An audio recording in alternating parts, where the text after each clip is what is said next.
लेने को सब कोई बोलते हैं, लेकिन कौन सी चीज नहीं लेनी है ये हम बोलेंगे।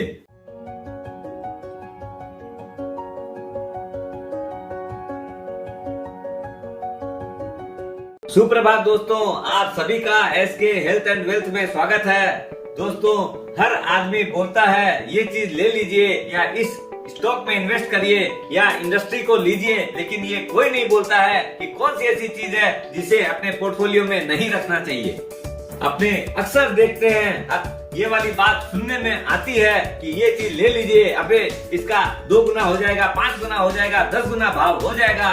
लेकिन अपने बहुत बार ऐसे पोर्टफोलियो में ऐसे स्टॉक लिए बैठे रहते हैं जिनका वैल्यू आधा हो गया, 5 पैसा रह गया, 10 पैसा रह गया, उसके बारे में कोई नहीं बात करता।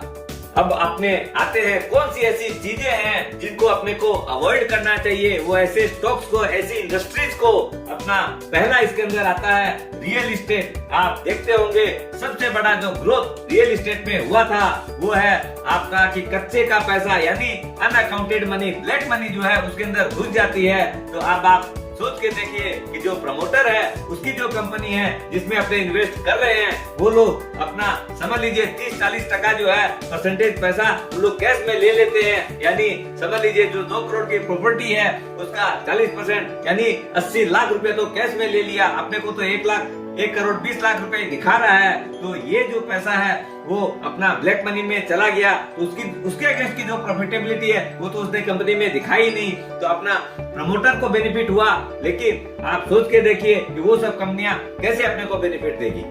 दूसरा सेक्टर है दोस्तों पीएसयू, पब्लिक सेक्टर यूनिट्स में आप देखते होंगे मैक्सिमम उन लोग का जितना है सब मोनोपोलिस्टिक काम रहता है और उन लोग की चूंकि नौकरी जाने का कोई खतरा नहीं है तो वहाँ एफिशिएंसी भी बहुत कम रहती है। तो अपने को इसीलिए आप देखते होंगे अगर सेम कंपनी भी जो है उसका पी रेशियो जो प्राइवेट सेक्टर वाली कंपनियां हैं उसका अगर 30 का चलता है तो पीएसयू कंपनी का पी रेशियो खाली 10-12 चलता है। क्यों कि वहाँ पर पूरी सच्चाई से काम नहीं होता है, काफी चीजें इधर उधर होती है, अंडर द टेबल चली जाती है।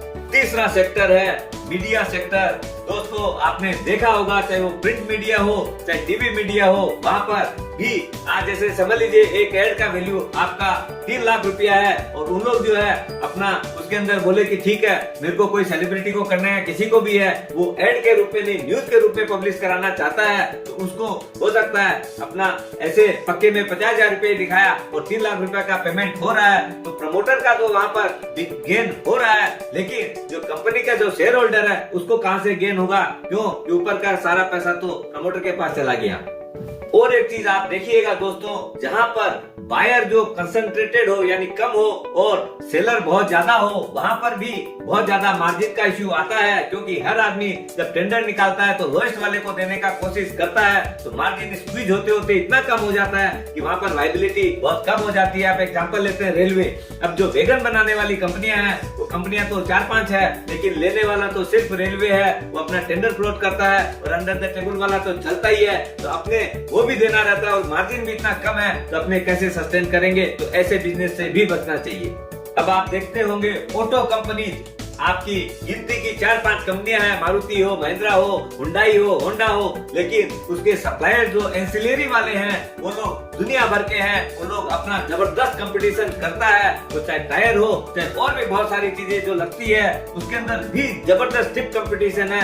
लेकिन अपने को जो शुरू में नहीं बाद में जो सर्विसिंग वाली जो चीजें हैं उसके अंदर जाना चाहिए, क्योंकि वहाँ पर कंपटीशन नहीं है। आदमी को खराब होगा तो चीज लेनी ही पड़ेगी। एक जहाँ पर गवर्नमेंट का रेस्ट्रिक्शंस हो उस कंपनियों में भी काम करना बहुत आसान नहीं होता है। जैसे ऑयल मार्केटिंग कंपनियां, ये सब बहुत सेंसिटिव इश्यूज रहते हैं। अब आप देख रहे होंगे कई महीनों से आपका पेट्रोल का दाम फिक्स कर रखा है 105 रुपया 70 पैसा, जिससे लेकिन उसका जो लॉसेज हो रहा है वो कंपनियों को ही बियर करना पड़ता है। वो सारी गवर्नमेंट की कंपनियां हैं, इसलिए दोस्तों जहाँ पर गवर्नमेंट की से ज्यादा हो उन सब कंपनियों में नहीं जाना चाहिए।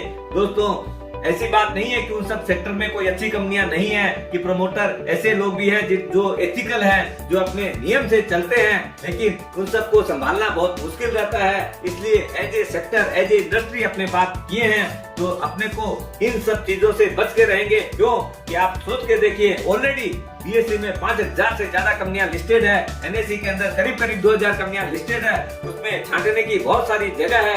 अपने इन इंडस्ट्रियों को छोड़ के वो जहाँ पर खुलापन है वहाँ पर काम कर सकते हैं। दोस्तों, स्वस्थ रहो, मस्त रहो और इन सब से बच के अच्छी चीजें लो।